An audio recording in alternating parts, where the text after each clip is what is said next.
Good morning, Forest Park. Ooh, it's going to be a tough crowd. Hey, it's good to see you guys today. If you are just joining us, whether you are here in the room or whether you're online, we are so glad you are here today. What an honor it is to be together. This is part 4 of our series, The Secret Sauce. We've been talking about ingredients that make up healthy relationships. Now, if this is your first time here, and you're thinking, well, where's the sermon? I thought you would come out and start speaking. Well, we have been doing so the first 3 parts of this series, but today we wanted to do something a little bit different.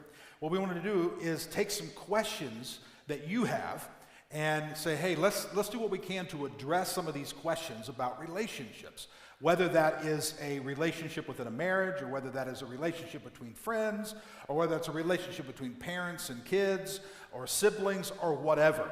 So we've got some questions that people have submitted, and we are just going to work our way through some of these questions. And hopefully, even if you didn't ask the question, it will still either answer a question that you have, or it will address something close to what you are thinking. That's our goal, okay? I want to introduce to you the people that you will be hearing from today at my table, and then Lana will introduce those at her table. This is Preston and Carla Beth Waller. Let's give it up for them, please. You just heard from Carla Beth a moment ago as she was leading worship today, and this is Preston. Preston is our student pastor at Forest Park, and believe it or not, we are coming up in just a couple of weeks on their first year anniversary here at Forest Park. It's hard to believe they have been here a year. And what's interesting is their first Sunday at Forest Park was the first Sunday we closed down with the pandemic, okay? So they come in and we go, okay, we're not having church again, and we didn't for 7 months. So their entire first year has been quite an interesting journey as we've not had service, didn't have our next gatherings for our students, and we've been doing things online and trying to do all kinds of different things, and then all the social distancing since we came back in October, and then we canceled again in December, and it's been an uphill and a tough battle, so the entire time they've been here, but I think they've handled it really, really well. And we've got Carla Beth's family in the audience today, so we're very glad. Mom, dad, sister, if you want to give them a hand, they're here today as well. Okay, so they're gonna be addressing some questions and some answers today. All right, Lana. And at my table, I have Josh and Gabby Lassiter. You can give it up for them. Josh, you heard him on keys and singing "Do It Again," one of my favorite songs. Josh also serves on our directional team here at Forest Park that helps kind of govern and kind of guide some of our focuses. And I always say Josh is one of the best leaders I know in his work. And his beautiful wife, Gabby, spends her day with their lovely daughters, 3 little girls, and inspiring women to find their best selves. I always say helping them discover their why when they have forgotten some of the things that they need to remember to put themselves on the list. So we are very fortunate to have both of these couples today. And one of the reasons we chose these couples had to do with where they are in life. We all represent different places in the journey, or I should say on the journey of marriage and relationship building. Carla and Preston have been married coming up 3 years this coming June, so only about 2.5 years. No children yet, all right? So they have a rude awakening coming, and can I hear it, parents? Okay. But anyway, they have not chosen yet to have kids and kind of begin that journey. So they've been married 2.5 years. Gabby and Josh have been married about 12 years, is that right? And they have 3 young daughters. So they're in a different place in their marriage. And then Lana and I, of course, we've been married 30 years and have 3 adult children. So we are in different places and 2 grandkids. So we're all kind of at a different place. And I know that when I was Carla Beth's and Preston's age, and Lana and I first started out getting married and in ministry, we saw things differently than we see them today. And we've gained a lot of experience, and we've done some things that we're going to do the best we can to help you not do, mistakes and all those different things, and you can learn from our wisdom. Okay, so that's our panel, and that's what we're doing today. So we want to jump into the questions we have. Now, in the first service today, some of you might have stayed around for this service because we've got some different questions. And the reason why is we had a number of questions and we couldn't get to all of them in the first service. I am going to ask the first question today that in this service that I asked in the first, and then we're going to jump to about 3 others that we didn't get to in the first service, okay? And, oh, that's right. We also have, thank you, Preston. We also have a number you can text in. If you have a question, anytime during this, you can text the question to that number. And if it is a decent question, a good question, it'll come to my phone, and I'll do the best I can to address your question. I had a question come in the first service at the very end, and we did not have time to get to it, so we're going to in just a moment in this service. Okay, so here's the first question we're going to begin with. A wife attends church and wants her children to attend church because she wants her children to have a positive experience with church. She loves going to church. The wife enjoys her relationship with God and loves what's going on in the church. Here's the tension. The husband doesn't want to go to church.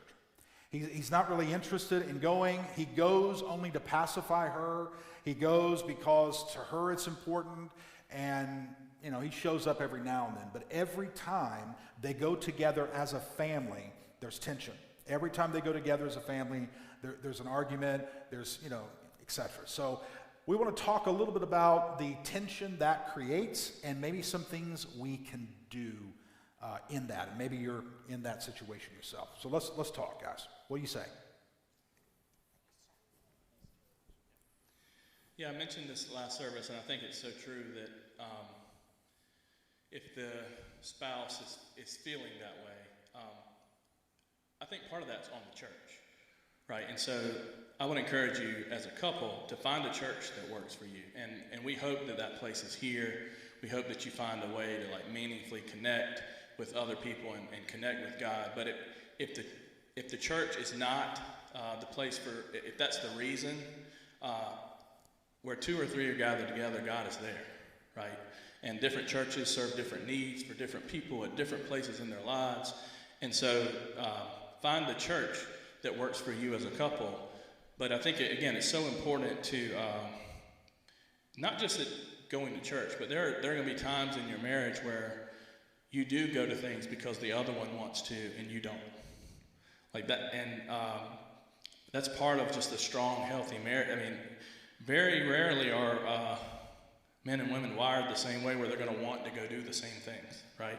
But what marriage is about is really appreciating what the other person wants and likes and supporting them in that.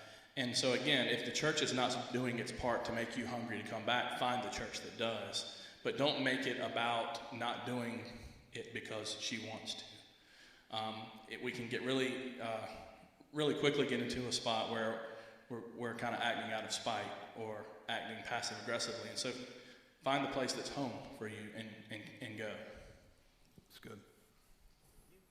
Anybody else? My wife said I had to answer this question. No, I mentioned in the last service again, it's going to help your husband. I'm just going to speak directly to the situation. It's going to help when they get plugged into the church. We don't see church as just a Sunday experience that we get for an hour and go home, but we see church as a community, a body of believers. God's built us for community so that we can be with one another. And some big steps that could help with that is joining a small group, getting plugged in, serving alongside people. I know if that's with the situation, the husband may not want to come, so asking him to join a small group or start serving may be a big step. A little step to help him get connected and get to know people. And I've said this in one of my messages a couple months ago, is, man, when you come to church, don't just beeline it straight for the auditorium and beeline it straight to your car after we dismiss you. Like, hang in the lobby, talk to some people, introduce yourself, just casual talk, small talk, like what have you been doing? What do you do for work? Did you catch the sports game? What's going on in you and your wives' lives? How are you guys doing? Because when you stop and slow down and you start to have those conversations with people around you, you start to remember faces, you start to remember names, and those connections become easier. It's always easier for us to step away and leave a church when we don't have friendships at that church. When we have connections to the people in the seats around us, it becomes harder to say, I won't go to church today, or my wife can go and I'll stay home. So you have to make connections. You have to be intentional with that. You can't just come in and expect to make 10 friends on a Sunday morning, but it takes time too, so it requires patience as well. It's good. Part of this question had to do with the fact that this woman's teenage kids did not want to come to church with her. And that was a struggle, number one, watching their dad not be very engaged for whatever reason. But one of the things that I would encourage is to make sure that the only time that we're talking about Jesus and the only time we're talking about God is just not on Sunday mornings. But that church and a relationship and putting a focus on that is every day of the week. Because what kids need they need predictability. They need to know that it's not something that church is just, so it just happens one time a week, that they come to. Because then they're like, who is Jesus and why are we here and why are we talking about him? Because I hadn't heard about him all week. And so it's important for parents to put a priority on that so that they don't feel so awkward. All right, somebody else? All right, one thing I want to mention. Oh, sorry, Gab, I didn't see you. I see you over there. Apologize. I'll try to make that Go a right greater ahead. gesture Go right next ahead. time. Sorry. So I grew up with a single mom. So she wanted us to go to church, so she made it happen. But before she was a single mom, she went through this experience. My dad begrudgingly would go to church, sometimes not go to church. So what I can tell you is if you are the mom or dad in a relationship like that, and you're taking your kids to church and you're thinking, oh gosh, like what am I modeling that I'm going and they're not? It matters. So, and I know it's hard, but what your kids are seeing is that this is important to you, and you can't control what they decide later, but you can control what you're doing now and what you're modeling for them now. And also I think it was mentioned about, don't be passive aggressive to your spouse about it. That's not very Jesus-like. You're never going to guilt or shame anybody into doing something. We can't change people. We can't change their mind. All we can do is model God's love and just hope and pray that in time they will come around on their own. It's just like trying to get someone to quit smoking or do anything. You can't make anybody change. All you can do is love them where they are and then wait for God to do the work. All right, anybody else? Well, again, you don't have to like church, right? He doesn't have to like church immediately. He can like computers, right? I mean, he can like playing music. He can like building sets for the stage. There's so many ways, to Preston's point, there's so many ways to not get plugged in if you're not looking, but there are also so many ways to get plugged in. And it's in those pockets of serving and volunteering on stuff that you like to do that you develop. The church goes from 500 people to 5 or 6 close people that you know you're going to be serving with on a weekend. And I think that's just really important. Often one of the issues that men have with coming to church when it gets a little tense at home is because often the men think that they have to become like their wife and the way they experience church. For instance, many men are not that emotional, and they go to church and their wife might be crying in the service or singing these songs, and the husband doesn't know these songs, and he's not really a crier, and he's not really emotional, and he's thinking, man, I got to go to that place, and everybody's crying, and all that kind of stuff.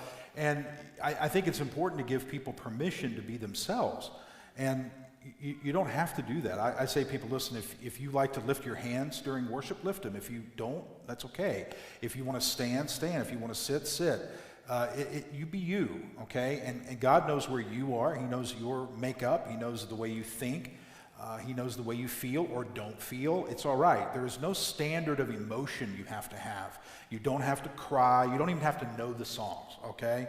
You can just stand there, sit there, whatever. It's absolutely fine. We honor you and we respect you, and we're actually glad you're here, whether you give anything, sing anything, say anything. In fact, I love to have people present who disagree, not with what I preach, but what Preston preaches or someone else. That's everybody. But, I enjoy people seeing different perspectives. And we've had people in the past, and this is obviously a military town, and the Coast Guard come in and they go out and they're here for a few years and transfer. We've had people come in where the wife, as soon as they moved into the city, began to look for a church for her family. And the husband didn't necessarily have that as a value maybe in his life. But we've had in the past the man come, and I think of one particular situation where he didn't even buy into the faith at all. He didn't even necessarily believe in many of the things that the church presents. but he got involved behind the scenes and helped with computers, took the knowledge he has at work, helped with computers, helped with tech, and was a huge benefit to Forest Park and helped us in so many different areas. And it was just a beautiful relationship we had, and yet he didn't necessarily profess faith in Christ at all. But he worked with his family because he loved his family, and it was important for them to be present, and he could use his skill set to help the community and to do outreach and missions and all these different things. So anyway, just work together and value your family, and it'll come together hopefully a lot better than what you're experiencing right now. All right, we can talk about that a long time. I want to jump into some questions we didn't get into in the first service. Here's one. A couple of weeks ago, this was in part 2, you talked about self-awareness. How do you go about becoming more self-aware and also helping your spouse become more honest and more transparent? That's a huge question. So how do you become more self-aware? It's important, but how do you get there? I'll start with that Okay. one. Well, the first thing is that you cannot make another person self-aware. You cannot help your spouse become self-aware. You have to start with your own space in the world. And I would encourage self-awareness comes from closing your mouth and observing what is happening around you and learning how you respond. One of the things that you've probably heard before is that whatever is inside of you, when you get bumped, that comes out. Start paying attention to what comes out when you get bumped. I would say Preston mentioned this in one of his next nights, that when you're on an airplane and the oxygen bags deploy, you're always supposed to put yours on first so that you can help the people beside you. So if you know yourself well, and like Lena said, you know those things, it's going to be easier for you to be self-aware of what you know and what you feel, and then you can go to listen to your spouse and listen to where they're at and try to come to a common ground. So I would just want to make sure that you're always focused first on yourself, because you know what you're going to say, you know in your mind, you know what you feel, but now it's time to listen to your spouse or your friend or whoever it is that you're in a relationship with, so that you can come to a common ground. So. A couple of things real quick. I'll give you some real practical things. Not that they have it, I'm just saying some things that come to my mind. Proverbs 11 says there's wisdom in the counsel of many. Surround yourselves with trusted, God-fearing people who love you and will tell you. For me, it's easy because I have my wife. But for those of you who aren't married, maybe single in the room, man, you got to find some godly friends that will call you out and will tell you honestly, look, man, you've got to get this under control, or you may not notice, but when this happens, this is your instant response, and that's not healthy for your marriage, it's not healthy for your friendships, it's not healthy for your work. The more we surround ourselves with trusted people, I'm not saying just ask anyone on Facebook and take a poll and say, hey, what are some of my issues? But what I am saying is find some trusted people in your life that you can lean on and learn from. And if that's a little uncomfortable for you, some other things that I do, and this is easy for me and Scott because we're 5s on the Enneagram and learners, just some resources. Man, find some books that can help you become self-aware. For many of you who don't know me, obviously a lot of you, because I've only been here a year, I typically have, and my wife will attest to this, have a short temper. And so my temper can go like that. And so, I bought a book about uprooting anger and finding relief from that, and reading those and studying from people who have done research on that. If that's kind of outside your comfort zone, you don't like to read, the Enneagram, which we talk a lot about on here, which is a personality test, tells you about kind of who you are, what you believe, how you react, how you believe, how you see the world. There's a podcast called Typology that every episode there's someone on there who's talking about famous people who are 4s, 5s, 8s, talking about this is how I see the world, this is how I've learned to become more self-aware of how I see the world and how I've learned to navigate through those things. So there are resources out there from people, professionals, way more qualified than any of us on stage, to be able to tell you, hey, this is how, especially Scott, but there are resources out there for you to dig into in your free time. On your car ride to work, turn on a podcast and listen and just absorb and apply those things. There are resources out there to help us with these things as well. That's good. Go ahead, Josh. Yeah, the thing I would add is try to internalize and think about, what are you expecting? Before something happens, what are you expecting and why are you expecting that? Because as you enter a relationship, up until that point, you're the culmination of all the experiences that you've had independently. You're the culmination of all the upbringing you've had, the parents that were present or not. And again, Gabby and I come from two pretty different backgrounds, and so certainly I entered the relationship with expectations that were based on what I saw from my parents. But Gabby and I are not them, right? And so having the awareness, I mean, part of awareness is, as you enter a situation, particularly one that might be tense, is what am I expecting to happen is one piece of this relationship, and why am I expecting that? Am I expecting it because we've talked about it and we've fleshed through it and that's what we've agreed to, or am I expecting it because that's how I was brought up? Or am I expecting that because that's how I see other people act? Because those influences aren't necessarily, they might be right, they might be wrong, but I think we need to be aware of what we're expecting and what caused us to expect certain behavior between us and our spouse. Very good. All right, here's another question that I think will apply to a variety of you. Please talk through what to do when you have been patient, loving, kind, forgiving, understanding, to the best of your ability with a difficult person, and none of it seems to help. It's like they continue to be difficult, they continue, I guess it addresses friendship, it also addresses boundaries. Talk to me a little bit about, maybe you've had a difficult person in your own life and you've tried your best to love that person, hopeful they'll change, I guess, hopeful they'll come around, and they don't. The first thing I go back to the self-awareness aspect, is that realizing that the world is full of difficult people and you and I are them. And understanding that we are all difficult in some area, in someone's opinion.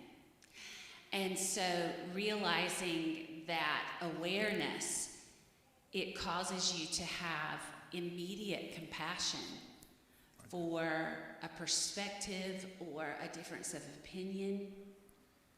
Difficult people are only difficult because of what they've been through and the way that you do or don't understand what they've been through. And it causes you to react in a certain way. And so again, I would just say that would be the first step. And then I feel like the second step would be pray. Just pray about it. I've got to the point where I've had friends that have been difficult, and I know that I've loved them and I've done all I can do at that point to fix that relationship or to restore that relationship or make things work. But then I have to reach a point where I'm like, I've done all I can do, and now I just need to pray and hope that their eyes are opened. I mean, there's nothing, you can't put yourself out constantly and get rejected for that. You can't put that in your life. So honestly, at that point, pray for them and say, Jesus, like, take the wheel. You know, like, you've got to work this relationship out. I'm going to keep loving them where they're at, but at this point, it's going to be between you and them that we have to fix this.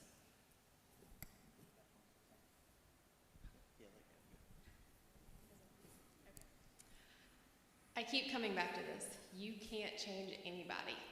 You are not responsible for their reaction. You're not responsible for their feelings.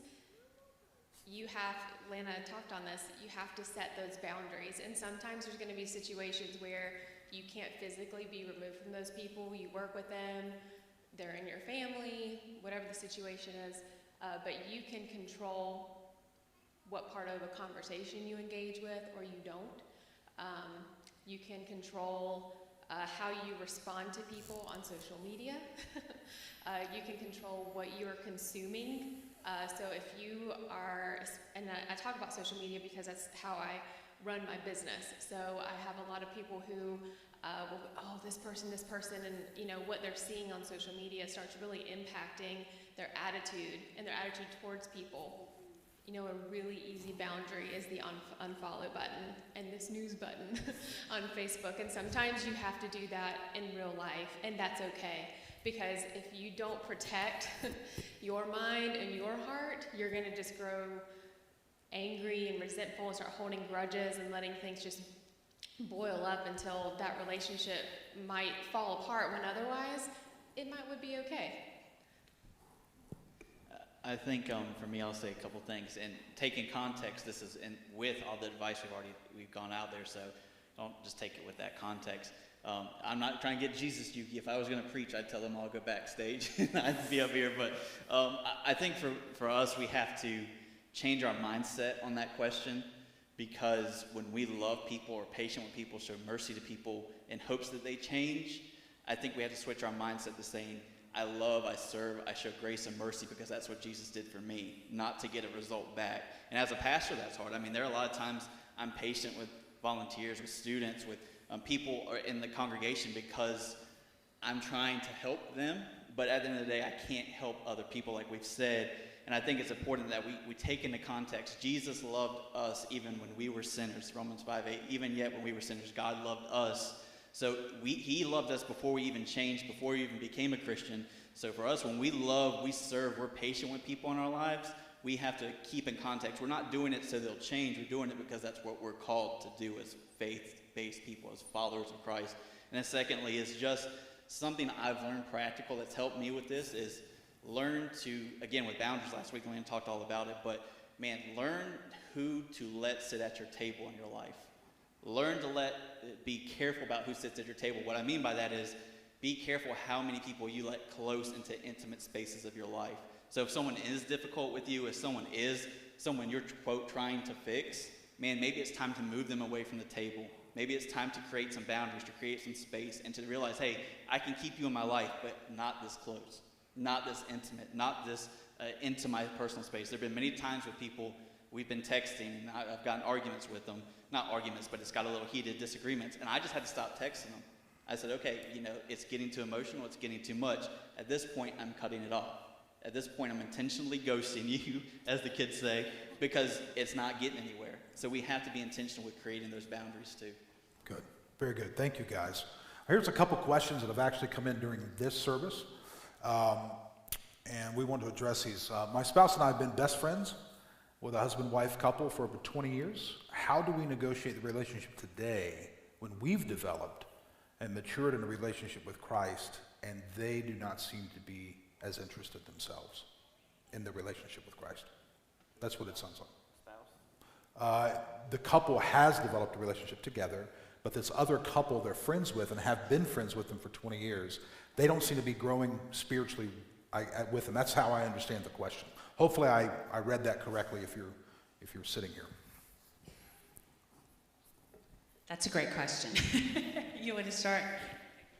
So I don't think being a Christian or not decides who you can be friends with, and I don't think anyone does. But I think we're called to serve and love and be examples with our relationship, and to the extent that church becomes a barrier, then we're no longer a witness, right? And so I think we meet and maintain friendships where they are, and hopefully kind of to a point Gabby made earlier, like that we're modeling love and joy and involvement in the body of Christ here in a way that's attractive. Because church and the experiences here in the groups and the relationships we establish with other couples, with other friends here in the church should be attractive. And if that's not happening, then we should look inward and we should see what that means. But again, I think it's taking the church down from 500 to 5 or 10 and really establishing healthy relationships both inside the church and outside the church, and also being the same couple and the same person individually that you are here outside the church. I think that's really important. I don't think there are many environments that are off limits necessarily. It's just really how you handle yourself and your self-control and self-awareness, because I think it's very important to I don't know how to say this, like it's a one-sided thing if your only relationship with that couple is inviting them to church, right? I mean, that's different. That there's common ground out there that has to be established before you should ever expect them to join you at church. There's dinners out, there's game nights, there's going to a movie, right? But if it's just, hey, we're the godly couple, and why don't you come to church with us? I'm not. Who's coming, right? And so I think finding that common ground as a couple and really being there for each other as a couple is important. And I would add to that, I can't see you, Gabby, so if you were going to talk, I'm sorry. I would add to that, loving the other couple, serving the other couple, being friends with them, whether they ever change, whether they ever have a desire for spirituality, whether they ever go to church with you, you be the one in the relationship that leads, and leads with love. I don't mean lead them to church. I mean lead them in love, lead them in serving, lead them in just being kind and gentle and being a friend. Just be a friend. I think we sometimes complicate relationships too much. Just be a friend, whether they ever express spiritual desires or growth or not, whether they do or not. Just be a friend to them. I would say that I have very faithful friendships that have never walked in the door of a church. Yeah. All right, we again, that's another one we could talk about, but I want to get to another text that came in here in this service. How can you have boundaries with parents that are hateful and toxic toward your spouse? It's signed Carla Beth. That was Carla Beth. No, I'm just kidding. All right, Gabby, go ahead. I think the answer to this, Matt, the context of whether your parents are physically around you and your spouse matters, or if they're distanced. So if they are not living near you, they're not seeing the dynamic between you and your spouse, what are you sharing with them? And we addressed this a little bit in the first service with a different question, but they only know what they're being told. So just protect your marriage by only sharing the things that they need to know. And, your parents don't always belong in the bedroom. They don't necessarily need to know every single nitpicky thing that's driving you nuts about your spouse, because they're always going to take your side. His parents are probably always going to take his side. My mom's always going to take my side. So if I start complaining about things that he's doing, she's going to latch onto that and be like, yeah, he's so wrong. And probably same thing on the other side. Now, if they are physically around you and they're seeing things and being toxic and speaking that negative stuff, we got to put our big boy and girl panties on and have that conversation with our parents that this is between us. I love you, but your opinion doesn't have a place here unless there's something dangerous going on in the relationship, and that's what they're speaking to. And you've got to be the one to do that too. Like she said we, but if it's the parents of whichever the toxic parents are, you have to say that to your parents. You can't put your spouse in that position to say it for you, or in my opinion, you can't even put her in the position of saying it with you. Like, you owe that to her or him to go have that conversation and set that boundary, because her doing it or her being part of it is only going to make that worse, and it's unfair. So, and that's tough. I mean, it would be very tough in certain circumstances, but it's on the son or daughter of the parents who are creating that environment, in my opinion. Well, my in-laws are over there. It's not about them, so it's fine. No, I think just real quick, it's a really small thing, but we talked a lot about being careful with what you don't share to your in-laws or to your parents about this. I think just really quick, a practical thing is, next time you're talking to your parents or in-laws about your spouse, go out of your way to positively lift your spouse up to them. Be like, look, my wife has been doing so much around the house. She's been helping, even when you really believe, man, my wife could be doing more, but, or my husband could really be doing a little bit more in the kitchen. But take that time to tell yourself, I'm going to, as much as I can, positively lift up my spouse before my in-laws, before my parents, and show them, look, they are good to me, they love me, they're there for me. And eventually, if you're consistently saying that to them, and they're seeing it in the home and the way you're interacting with your spouse, eventually they're going to have to change their mind, because they're not going to have any evidence to say otherwise. That's great. Anybody else comment? Okay. One other question came in during the first service, and it came in at the very end, and we were not able to get to it, and we're probably going to use this as the last question today, okay? and it involves being married to someone who is struggling with traumatic memories. And they're having the details were not given in this, but they're either struggling with traumatic memories because of abuse, or they are struggling with traumatic memories because of some great loss. Something has happened, and I guess it is that kind of trauma is bleeding over to the spouse, so the spouse is having to deal with that. And the question is, what do I do with that situation? It's really hard. I definitely can speak to that.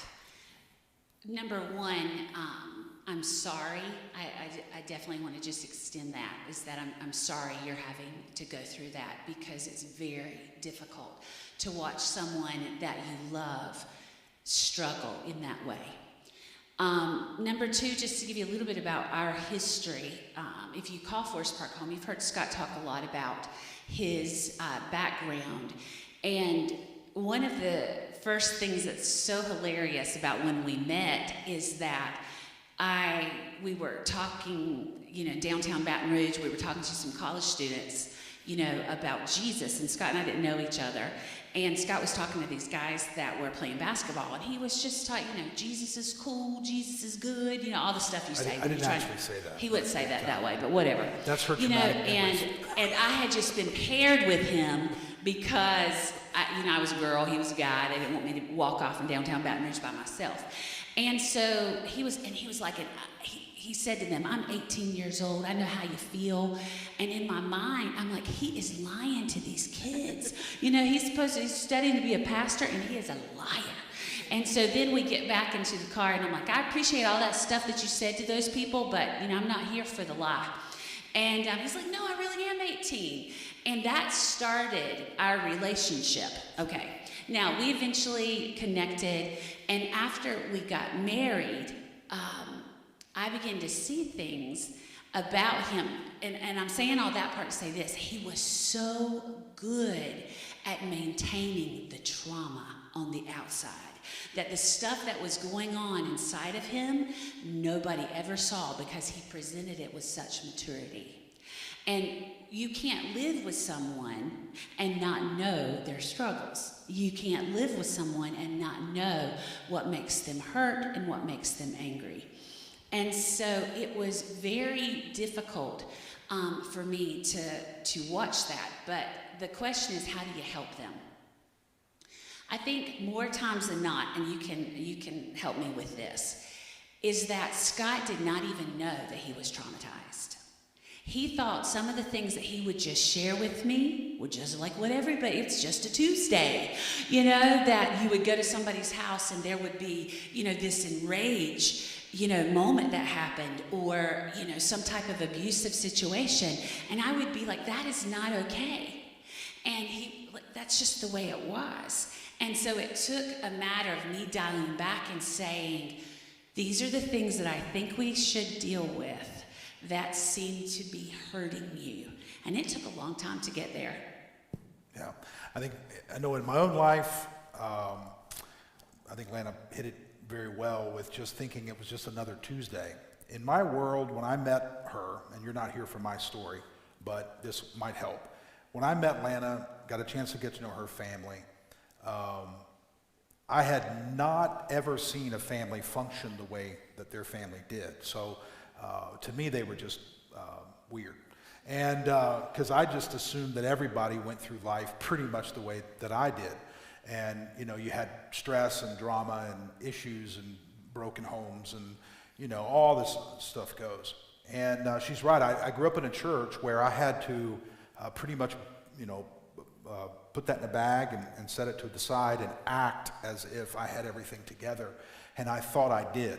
And you heard this a little bit in the first message in this series. I thought I had it all together until I got married and had to actually live with someone in an intimate environment. See, I grew up without a father, without a grandfather, without a brother or sister, so I was an only child. So nobody ever got that close to me.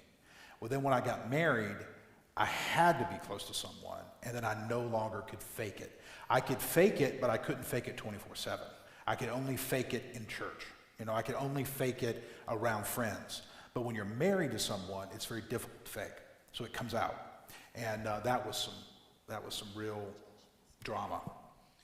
Yeah, so this isn't so much traumatic memories, but I think we certainly bring in the experiences of our childhood and growing up into the marriage. And Gabby is very independent, but was certainly very independent when we started our relationship. You know, I'm exaggerating a little here, but if she had it her way when we started, I would have cooked my own food and cleaned up. She would have cooked her own food and cleaned up. I would have washed my clothes and she would have washed her clothes. And, you know, we would just split the house right down the middle. And, you know, it was just, and that was the product of, she had a single mom, right? She never had a dad in the picture. And so, very different from my upbringing, but there was a lot of reconciliation that had to happen between us in terms of expectations of each other and of really complimenting each other in our household and weekly and monthly things that we were responsible for, because her past and her upbringing and my past and my upbringing were so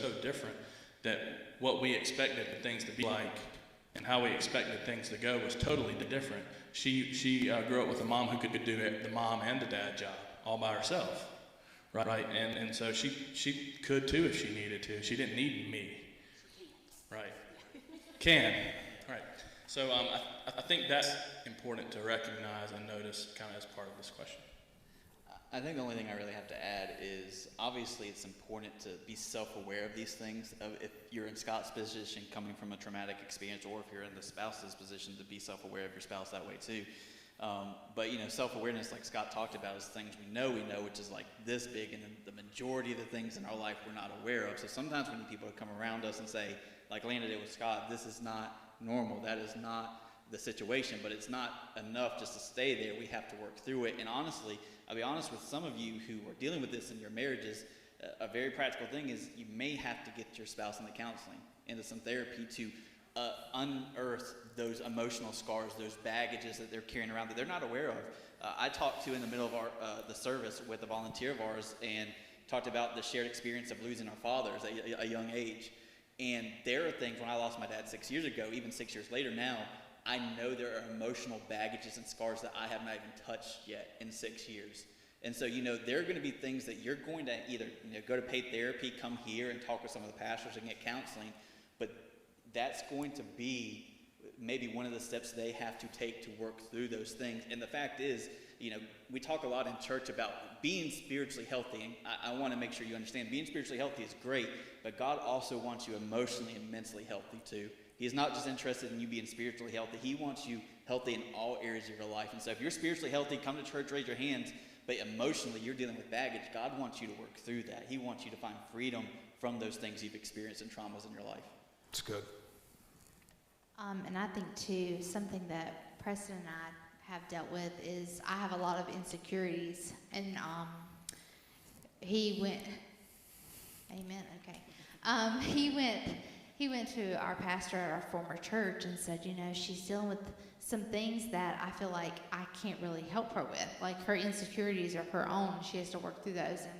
And the pastor was like, actually, when you said I do on June 2nd, you married her insecurities as well. Like you have to help her through those. Like now you are one, and the insecurities that she struggles with, you have to help her through that. And so I think knowing that you are there as their spouse to help them, truly mean that. Like when you said I do, you married all of them, bags and all.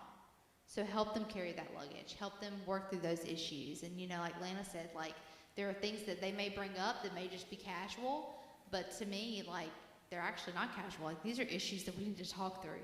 And maybe they don't know that that's something they need to do. So just making sure that you are there for them and supporting them in what they need, but also being able to tell them what they need when they can't see it for themselves. That's good. Let's bring this down. I want to comment on something Carla Beth just said regarding when you marry someone, you inherit the bags that person carries. So if you happen to be dating someone right now, or you are thinking about getting engaged, or you are engaged, please make sure you're okay with taking all their bags home, okay? Make sure you're all right, because you will own those bags. And if you say, I love the person, but I just cannot deal with his issues, his past, I just want you to know, and I've said this as almost said this statement over and over again here at Forest Park because I wanted to really get down deep. We walk down the aisle with a presentation, but you go home with reality. And that's who you live with. You got to live with the real person, okay? And we can all put on the stuff on the outside, and we can present ourselves a certain way, but you can't fake it 24/7. You can't fake it living with someone all the time, and you better be okay marrying the bags because they all come with it. Okay, I just want you to know that, and I've seen that over and over and over again, and it's tough, real tough. Guys, we are. Let me address one thing, and then we're gonna close. It's possible you're new here to Forest Park. Maybe this is your first time in a long time, or maybe you've never been here before, and you're thinking, where was the sermon today? I thought I was going to get up, preached to. We are really passionate. One of our values at Forest Park, in fact, our mission statement says, to help people follow Jesus one step at a time. And this is the stuff we deal with in counseling. This is the stuff we deal with when we sit down with people over a cup of coffee or something. How do I deal with my friendships? What do I do in my marriage? How do I deal with my in-laws? What do I do with my parents? These are the practical, everyday, living situations that we have to walk through. To me, this is some of the stuff that it means to walk one step at a time following Jesus, because you got to live it out. You got to live it out. And we want to help you do that. We don't want to just come in here and inspire you. We want to give you information so that you can be different and think differently. And when you think differently, you act differently. And that's what we're trying to do here to help. So it's kind of a different style of sermon, if you will, to try to help you with that. Okay? And one more thing, and we're going to pray. Next week, we're beginning a new series called Mood Swings. And Mood Swings is all about emotional health. And we're going to be dealing with take control of your emotions and find joy. So we're going to be talking about emotions, emotional health. What does Scripture say about that? What does Jesus have to say about emotions? How do we know if we're healthy emotionally? How do we not know if we're healthy? So, it's a great time to bring a friend who you think is just a crazy person off their rocker emotionally. Bring them in. Don't tell them what we're talking about. Just bring them in. But anyway, it's going to be good. I'm looking forward to this series. I think it's going to be helpful, practical, challenging, encouraging, informational. It's just going to be an awesome series, and we're beginning that next Sunday morning, Mood Swings. You'll see more of that online as we advertise it this week and talk about it, and we'd love to have you back with us. All right, let me pray, and we're going to dismiss. Father, thank you for this day. Thank you for all this information we've given, this advice that we've collected over years and years of marriage and raising kids and church and falling on our face and having to get back up and figuring out why did we trip. Experience and trying to give it to as many people as we possibly can so they can apply it to their lives and learn it now and not have to go through all the trauma, not have to go through all the pain that so many of us have experienced. Thank you for your love, your grace, your mercy, your compassion. Thank you for this church, this band, our volunteers and children, our First Impressions team, our tech team, everybody who's been here today. It's just been an amazing day, and we thank you, we honor you, and we are excited about the new series as we kick it off next week and help people become more emotionally healthy. In Jesus' name, amen. Have an incredible day. Thank you so much for being with us.